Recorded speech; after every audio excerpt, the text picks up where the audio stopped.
vendredi 3 mars 2023, TF1 diffuse Enfoiré un jour, toujours, le grand concert caritatif annuel au profit des Restos du Cœur. L'occasion pour Télé Loisirs de revenir sur l'histoire de cette belle association que Coluche avait imaginée éphémère, mais qui est toujours bien présente aux côtés des plus démunis.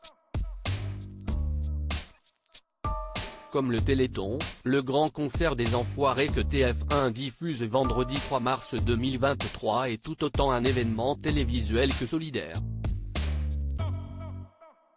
Si les artistes donnent leur meilleur d'eux-mêmes sur scène, si est bien pour aider les Restos du Cœur car, comme l'explique Patrice Douret, président de l'association, l'entité Enfoiré représente 10% de nos ressources, ce qui demeure très important. L'an dernier, ce sont 15 millions de repas qui ont pu être servis grâce aux Enfoirés.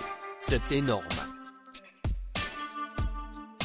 La diffusion a donc bel et bien une influence sur l'association créée par Coluche, suite à l'appel qu'il a lancé sur l'antenne d'Europe 1 le 26 septembre 1985.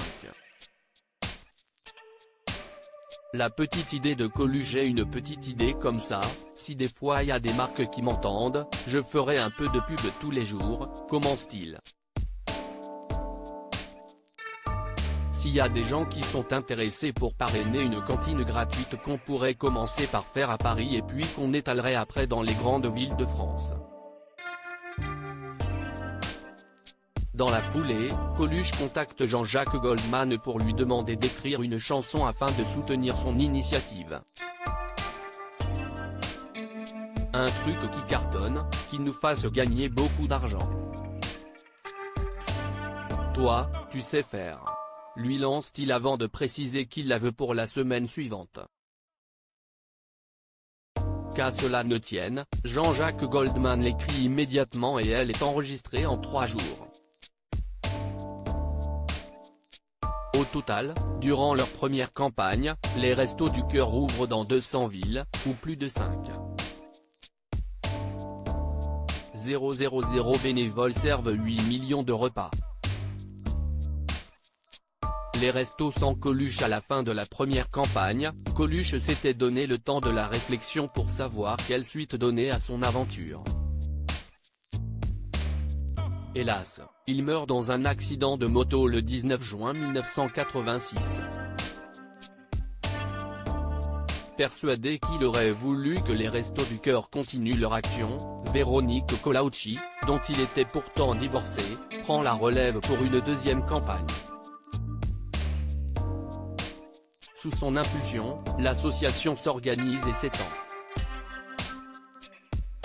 Dans sa tâche, l'ex-femme de Coluche peut s'appuyer sur les bénévoles de plus en plus nombreux, mais aussi sur les artistes qui restent mobilisés derrière elle.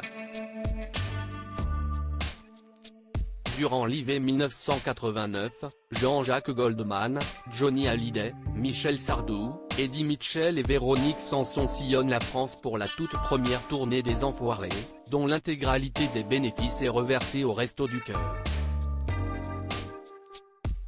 Au fil des années, la troupe ne cesse de s'étoffer, rejointe par des chanteurs, mais aussi des acteurs, des humoristes, des sportifs.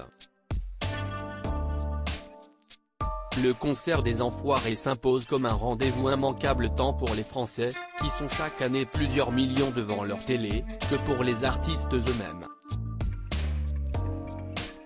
Les Enfoirés, pour moi, c'est aussi important que l'anniversaire de mes parents, affirme Mimi Mati.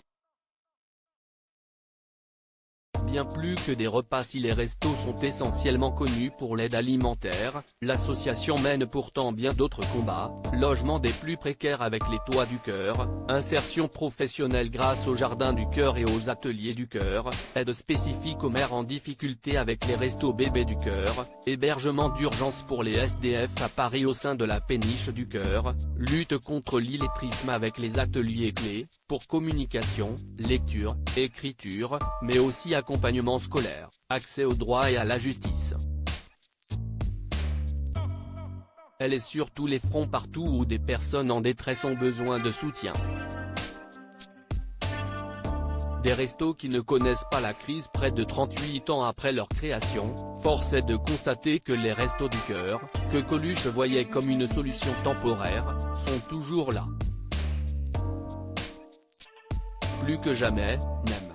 Lors de la campagne 2021-2022, l'association a accueilli 1,1 million de personnes et distribué 142 millions de repas, soit 17 fois plus qu'à ses débuts. Et entre la flambée des prix de l'énergie et l'inflation qui touche de nombreux produits de consommation, le nombre de bénéficiaires ne cesse de croître. L'arbitrage entre se loger, se chauffer et se nourrir est devenu de plus en plus complexe. Parmi les personnes que l'on accueille pour la première fois, 17% n'ont pu faire qu'un seul repas la veille, expliquait il y a quelques mois Patrice Douret, le président des Restos du Cœur. En ces temps de crise, les Restos du Cœur sont décidément bien les seuls à ne pas la connaître. À lire aussi Restos du Cœur, Soprano révèle avoir bénéficié de l'association, avec sa famille.